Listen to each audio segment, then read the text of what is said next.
എല്ലാം ചുറ്റി നടന്ന് കണ്ടോളൂ.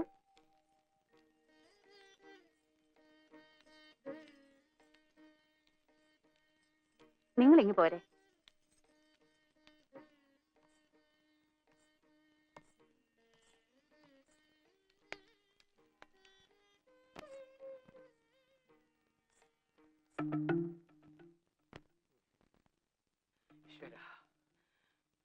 ഇനി എനിക്ക് നിന്നോട് 4 വർത്താനം പറയാനുണ്ട്.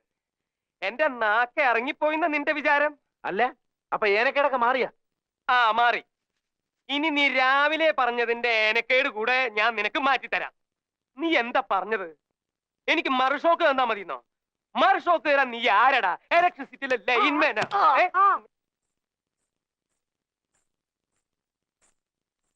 നിന്നെ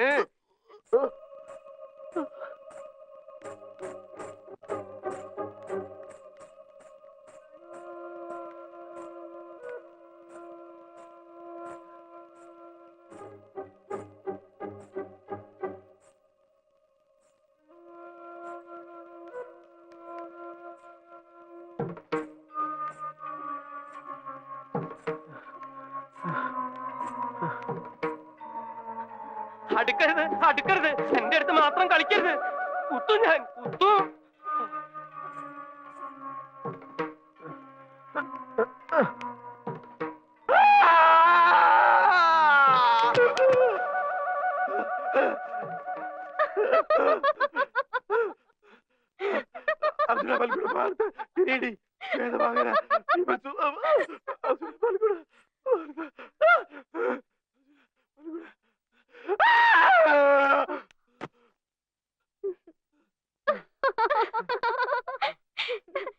ദാസപ്പൻകുട്ടി, അത് നകുലേന്റെ ഭാര്യ ഗംഗ ചേച്ചിയാ. ഹലോ. ഹലോ. വീശും ഞാൻ. പിന്നാലെ വരണ്ടോ?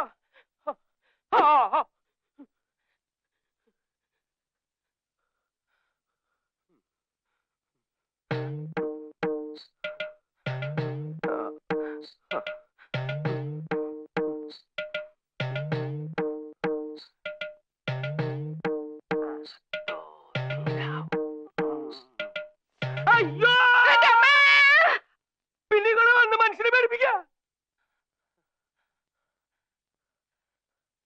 എന്താ ബാസൂരെ?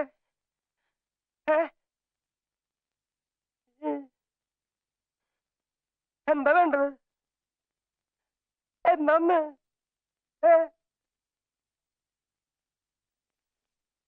അയ്യേ, എന്താ അക്രമായി കാണിക്കണേ? ആരെങ്കിലും കണ്ട മാനം പോവില്ലേ?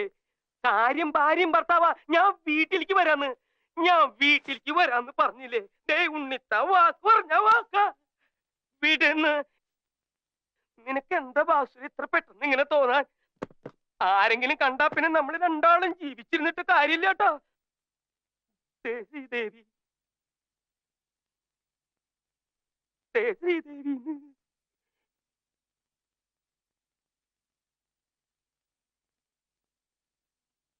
പിടിച്ചു വലിക്കരുതെന്നേ. പിടിക്ക്.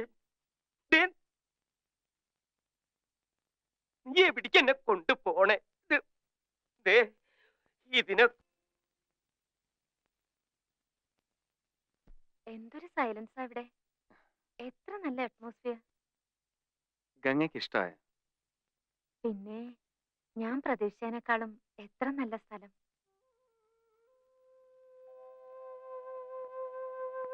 കിടക്കാൻ നേരത്തൊന്ന് വിളിച്ചേക്കണേ നഗലേട്ടാ, എനിക്ക് ഉറക്കം വരുന്നു. ആയിക്കോട്ടെ.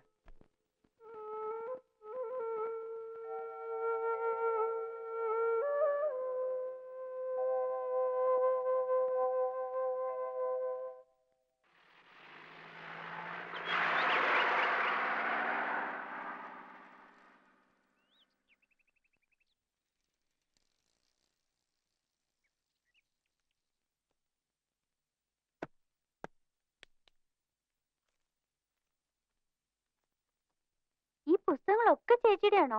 അതെല്ലോ. തൽക്കാലം ഇവിടെ എവിടെയെങ്കിലും ഇരിക്കട്ടെ, പിന്നെ നമുക്ക് പറ്റിയ സ്ഥലം നോക്കി മാറ്റാം.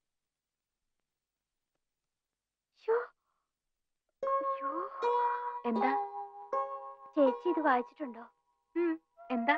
കോളേജില് എന്നെ പഠിപ്പിക്കുന്ന സാറാ. ആര്?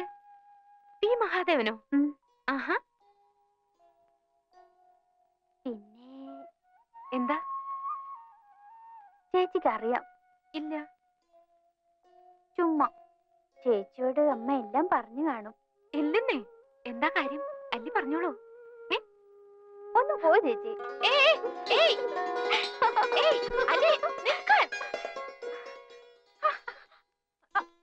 അങ്ങനെ അങ്ങ് പോയാലോ? കാര്യം പറഞ്ഞാലേ വിടും. എന്താ കാര്യം? സാറിനെ കല്യാണം ആലോചിച്ചിരിക്കുക. ആഹാ, അത് ശരി. എന്നിട്ട് ഇപ്പോഴാണ് അത് പറയുന്നത്? ഒക്കെ നിശ്ചയിച്ചോ? മേഡത്തില്. സാരതേ നമ്മുടെ തൊട്ട അയലത്താ താമസം. എവിടെ? ദാ അവിടെ.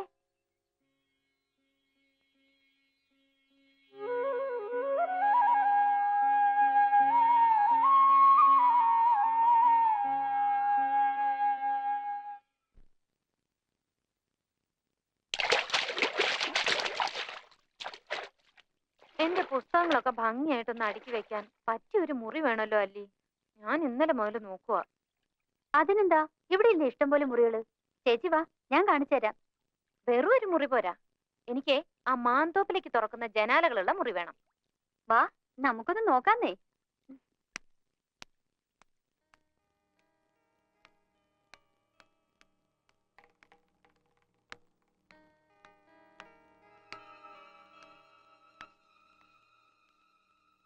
ആരും ഇതുവഴിയൊന്നും വരാറേ ഇല്ല.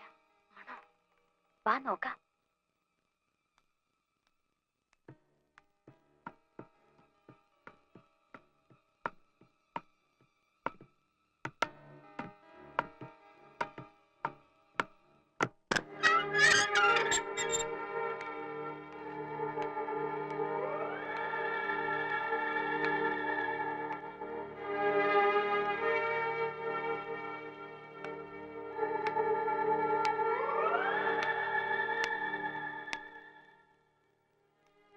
ചേച്ചി, ദേ ആ മുറി കറക്റ്റ് ആയിരിക്കും തോന്നുന്നു.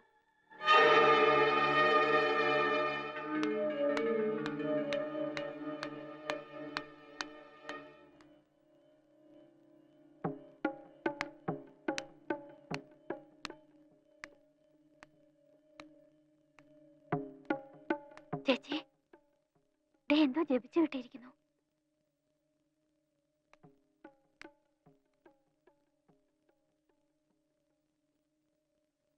ഇത് പൂട്ടിയിരിക്കുകയാണല്ലോ. സാരില്ല ചേച്ചി, അച്ഛന്റെ ഈ താക്കോല് കാണും. നമുക്ക് വാങ്ങിച്ചു തുറക്കാം. അമ്മാവനാ തോന്നുന്നു. വാ പോവാം.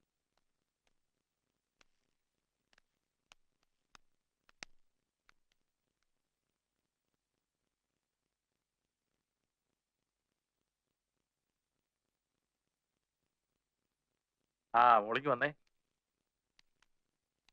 എവിടെയായിരുന്നു? വെറുതെ മോള്. ആ ഇതൊരു പഴയ തറവാടായതുകൊണ്ട് ഇവിടെ ചില വെച്ചാരാധനകളൊക്കെ ഉണ്ട്.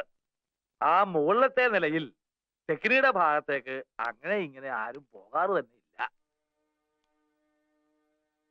മന്ത്രവിധി പ്രകാരം ചിത്രപ്പൂട്ടിട്ട് പൂട്ടിയിരിക്കുന്ന മുറികളാണ് അവിടെ. ഇപ്പോഴും ആണ്ടുതോറും ദുർഗാഷ്ടമിക്ക് ചില ചടങ്ങുകളൊക്കെ നടത്തി ആ ചിത്രപ്പൂട്ടിൽ ബന്ധനത്തകിട് പൂജിച്ചു കിട്ടും. പണ്ടങ്ങോ ദുർമരണപ്പെട്ട രണ്ട് ആത്മാക്കളെ ആവാഹിച്ചിരുത്തിയിരിക്കുന്ന സ്ഥലമാണ് അത്. നിങ്ങൾ ചെറുപ്പക്കാർക്ക് ഇതൊന്നും വിശ്വാസം വന്നോളന്നില്ല. എന്നാലും മോള് ആ ഭാഗത്തേക്ക് പോകണ്ടെന്ന് വെച്ചേക്കണം. ഇത് പറയാനാ ഞാൻ വന്നത്. നമ്മൾ എന്തിനാ വെറുതെ ചത്തുപോയവരോട് വാശി പിടിക്കുന്നത്?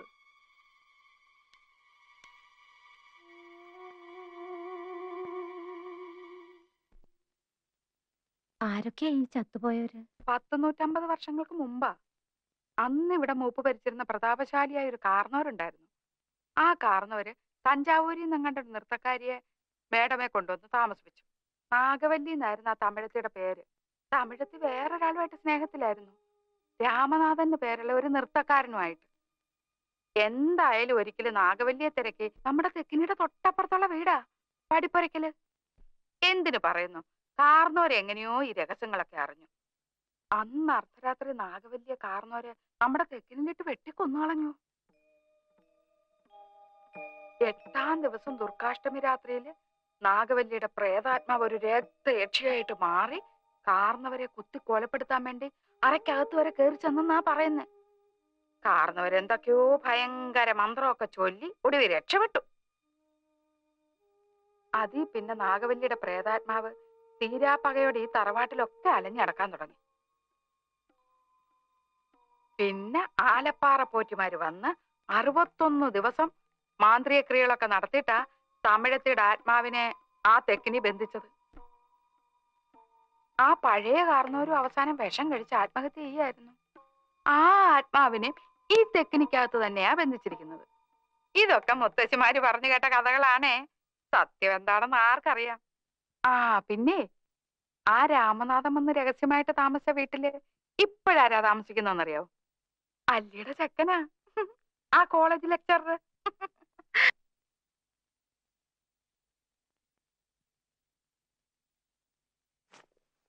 കൽക്കട്ടയെ വെച്ച് നകുലേട്ടന്റെ അമ്മ എന്നോട് പറയാറുണ്ട്, ഇവിടെ അമൂല്യങ്ങളായ ഒത്തിരി സാധനങ്ങളൊക്കെ കിടപ്പുണ്ടെന്ന്. ഞാൻ ഇവിടെ എല്ലാം അരിച്ചു പെറുക്കി നോക്കിയിട്ടും എന്തെങ്കിലും ഒരെണ്ണെങ്കിലും കാണണ്ടേ. എനിക്ക് തോന്നുന്നത് എല്ലാം ആ പൂട്ടിയിട്ടിരിക്കുന്ന മുറിക്കകത്ത് കാണുമെന്നാ. വിലപിടിപ്പുള്ള സാധനങ്ങൾ കളവ് പോകാതിരിക്കാൻ പണ്ടാരോ ബുദ്ധിപൂർവ്വം ഉണ്ടാക്കിയതായി പ്രേതകഥയൊക്കെ. അപ്പൊ പിന്നെ പേടിച്ചിട്ട് ആരും തുറക്കില്ലല്ലോ. എന്തായാലും എനിക്ക് ആ മുറി ഒന്ന് തുറന്നു കാണണം. എന്താ നകുലേട്ടാ, ഞാൻ തുറന്നോട്ടെ? താൻ തുറക്കടോ.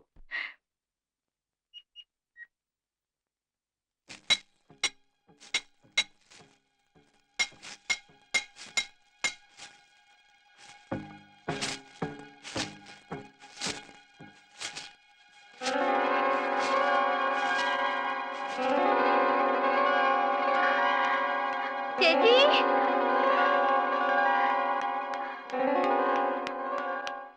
ദാ പുതിയ താക്കോല്.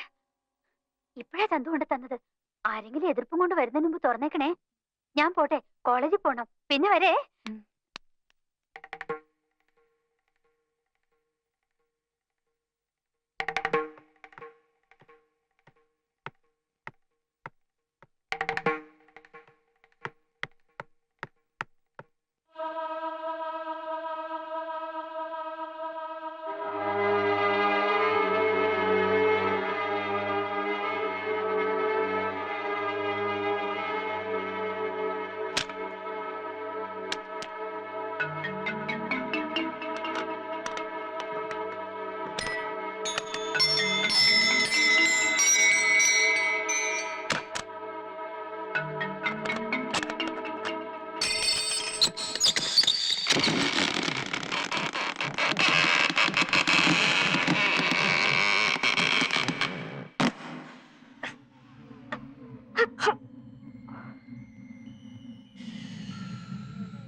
ഒരു മുறை വന്ന് പാരായോ പാരായോ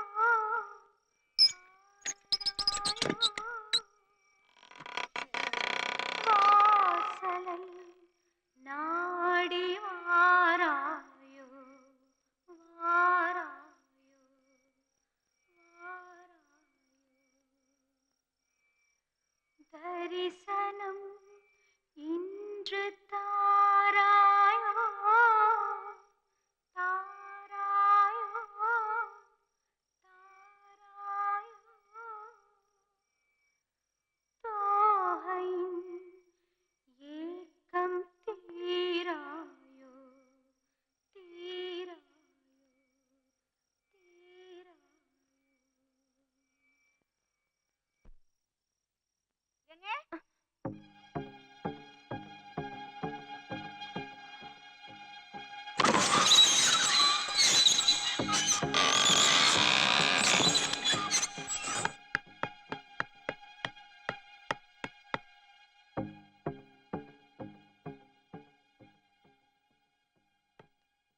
വിലക്കപ്പെട്ട മുറിയായിരുന്നു അത്.